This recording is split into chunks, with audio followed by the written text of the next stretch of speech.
एक बार पुनः मैं अमित कुमार श्रीवास्तव अपने इस YouTube चैनल जिसका नाम है दया माय सैलनेस, इस चैनल के माध्यम से आप सभी का स्वागत करता हूं मैं। तो आज के इस वीडियो को शुरू करने से पहले रिक्वेस्ट है कि आप इस चैनल को सब्सक्राइब और नोटिफिकेशन बेल को ऑन करके जरूर जाइएगा अगर मेरी वीडियो आपको अच्छी लगती है तो चलिए शुरू करते हैं आज के इस एक्सरसाइज को, जो कि NCERT के बेस पे है। तो जो पहला जो क्वेश्चन जो दिया गया है, देखो पहले क्वेश्चन मैंने इसका स्क्रीनशॉट लेकर रखा हुआ है। तो पहला क्वेश्चन ये है कि classify the following numbers as rational और इरेशनल, यानी जो क्वेश्चंस जो दिए जाएंगे आपको जज ये करना होगा कि वो रेशनल में है कि इरेशनल में है। और यहाँ पे आपको जस्टिफिकेशन नहीं देना है, बस रेशनल और इरेशनल करके ही लिखना है। तो जैसे मान लो कि पहला क्वेश्चन जो दिया गया है वो उससे पूछा गया कि 2 माइनस √5, ये आपको जज करना है कि रेशनल है कि इरेशनल। तो देखो यहाँ पे 2 क्या है, एक इंटीजर है और इंटीजर हमेशा रेशनल नंबर होता है, लेकिन यहाँ पे √5 क्या है, एक इरेशनल नंबर है।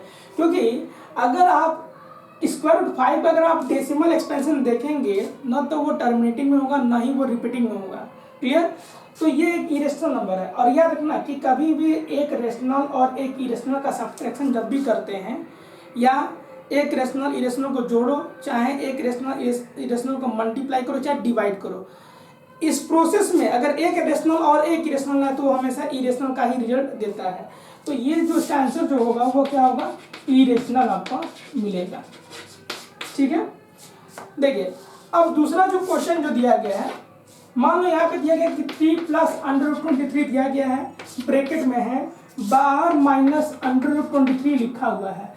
तो जब आप इस ब्रैकेट को ओपन करोगे तो 3 प्लस √23 माइनस √23, जहाँ पे ये चीज़ें कैंसिल हो जाएंगी, आपको मिलेगा 3। अब 3 क्या है, ये बेटा ये पॉजिटिव इंटीजर है। क्लियर? और चाहे देखो पॉजिटिव इंटीजर बोलो, चाहे नेचुरल नंबर बोलो, चाहे होल नंबर बोलो, क्लियर मतलब एक ही रहेगा। अगर ये कहना होगा कि केवल ये पॉजिटिव इंटीजर है तो ये जो सही नहीं होगा। क्लियर? ये जिस कैटेगरी में आएगा उसको हम शामिल कर सकते हैं। तो इसको हम लोग रेशनल नंबर में हम लोग कन्वर्ट कर सकते हैं। कैसे? इसी 3 को आप 3/1 भी लिख सकते हो। आगे देखिए, अब आगे दिया गया है 1/√2 करके दिया गया है। ठीक है, 1/√2। तो देखो 1 क्या है, रेशनल है, और √2 क्या है, ये इरेशनल है। तो मैंने ही बता दिया कि जब भी एक रेशनल और एक इरेशनल होगा तो चाहे मल्टीप्लाई करो, चाहे डिवाइड करो, चाहे सब्ट्रैक्ट करो, चाहे ऐड करो, वह हमेशा इरेशनल ही देगा। तो ये जो 1/√2 है ये एक इरेशनल रिजल्ट है ये। इसके बाद से दिया गया है 2π करके दिया गया है, 2π। अब ये 2π भी क्या है, इरेशनल है। रीजन क्या है कि जो पाई की जो वैल्यू है वो 3.14 समथिंग करके है। ठीक है, जो कि टर्मिनेटिंग में भी नहीं है और ना ही रिपीटिंग डेसिमल के फॉर्मेट में है। तो ये आपका जो रिजल्ट है ये एक इरेशनल नंबर है। अब इरेशनल में 2 से मल्टीप्लाई करोगे तो रिजल्ट इरेशनल ही रहेगा, क्योंकि इरेशनल का मतलब क्या है, जिसको डिफाइन ना कर सके। तो जब डिफाइन नहीं होगा तो इनके बीच का जो प्रोडक्ट जो होगा वो भी डिफाइन नहीं होगा। तो 2π क्या है, एक इरेशनल नंबर है। अब आगे जो क्वेश्चन जो दिए गए हैं उसको सिंप्लीफाई करना है और सिंप्लीफाई करके आप उसको उसका आंसर देंगे। हाँ, कुछ चीज़ें मिस्टेक कर रहे थे, कैसे करेंगे इसको आप देख लीजिए। तो क्वेश्चन नंबर 2 का पहला क्वेश्चन देख लो। पहला क्वेश्चन जो दिया गया है कि 3 प्लस √3 है और दूसरे ब्रैकेट में 2 प्लस √2 है। ठीक है, तो देखो पहले 3 ले लो और 3 का मल्टीप्लाई 2 प्लस √2 से कर लो। फिर सेकेंड जो पार्ट है इसमें आपका प्लस √3 है, तो यहाँ 2 प्लस √2 से कर लीजिए। तो 3 में 2 का मल्टीप्लाई करो तो 6। अब यहाँ थोड़ा देखना, 3 तुम्हारा पॉजिटिव है तो पॉजिटिव का मल्टीप्लाई पॉजिटिव, लेकिन देखो इन दोनों का मल्टीप्लाई मत करना। 3 रेशनल है, √2 इरेशनल है, तो रेशनल और इरेशनल का मल्टीप्लीकेशन नहीं होता है। तो इसको आप ऐसे लिखोगे, 3/√2 लिखोगे।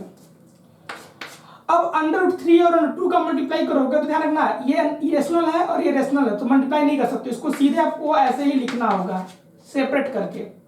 आया देखो इन दोनों के बीच में मल्टीप्लाई करोगे तो √3 और √2 का मल्टीप्लाई करोगे तो √6 हो जाएगा। ठीक है, अब यहाँ पे देखिए कि इसमें जितने भी पार्ट हैं कि कहीं भी लाइक पार्ट नहीं आ रहा है। लाइक पार्ट का मतलब होता है कि अगर मान लो यहाँ √2 है, अगर यहाँ √2 होता तो जोड़ सकते थे, लेकिन जोड़ नहीं सकते हो। तो यही जो तुम्हारा फाइनल आंसर आपका ये बनेगा आपका। इसके बाद से दूसरा क्वेश्चन देखिए,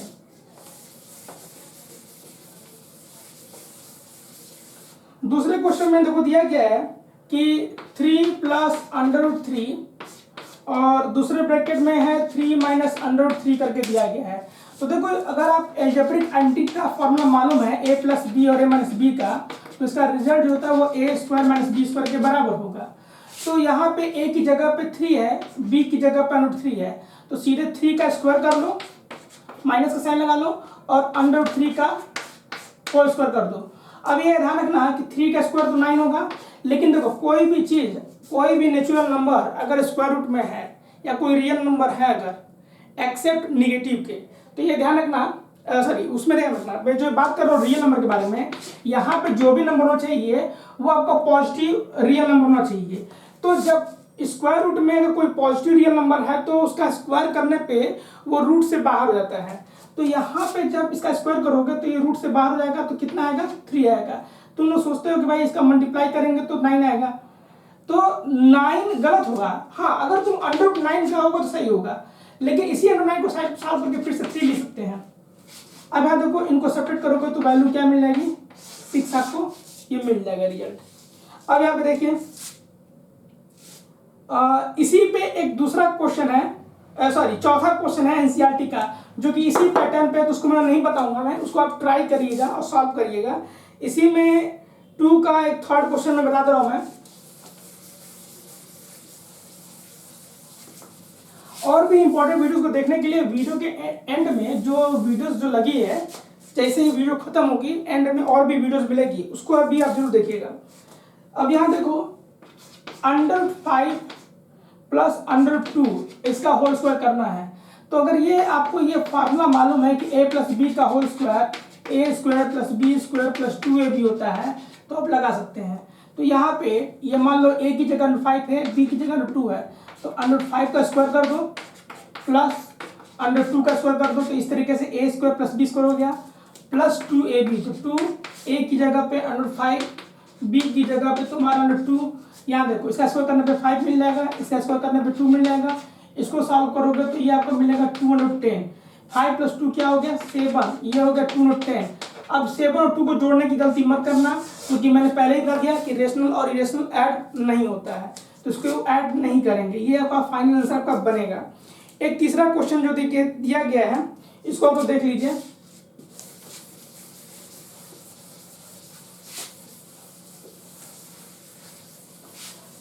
और ये मैं लास्ट क्वेश्चन बता रहा हूँ, बाकी के रिमेनिंग क्वेश्चन जो है मैं अपने नेक्स्ट वीडियो में मैं बता दूंगा। मैं यहाँ देखो दिया गया कि recall pi is defined as the ratio of the circumference say C of a circle to its diameter, that is pi is equal to c/d। Clear?